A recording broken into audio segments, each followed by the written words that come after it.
ওদের নিজস্ব লোকরা আগে থেকেই জামাত ইসলাম করে, আগে থেকে তারা জামাত ইসলাম করে, তারা যোগদান করেছে। আমার কোনো বিএনপির লোকের কাছে হয়নি।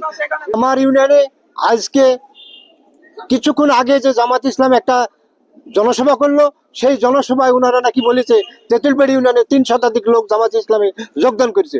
আমি এখানে উপস্থিত ছিলাম এবং ভিডিও ফুটেজ দেখলাম, তাতে দেখি আমার 2টো লোকও সেখানে বিএনপির লোক যোগদান করে নাই এবং করবে না। এটা হচ্ছে তেঁতুলবাড়ি ইউনিয়ন বিএনপির ঘাঁটি।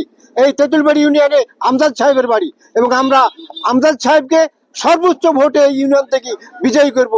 যে তাদের নিজস্ব লোককেও ষড়যন্ত্রমূলক ভাবে আমাদের আমজাদ সাহেব যেহেতু এই ইউনিয়নের মানুষ, তাকে একটু ছোট করার জন্য যে তার ইউনিয়নের লোক হচ্ছে বিএনপিতে যোগদান করছে, এইটা তারা হলো প্রমাণ করে দিতেছে।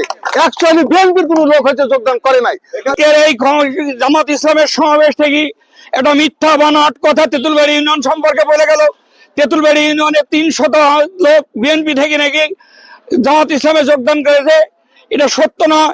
তেঁতুলবাড়ি থেকে ইউনিয়নে কোনো বিএনপির লোক জামাতে যোগদান করে নাই।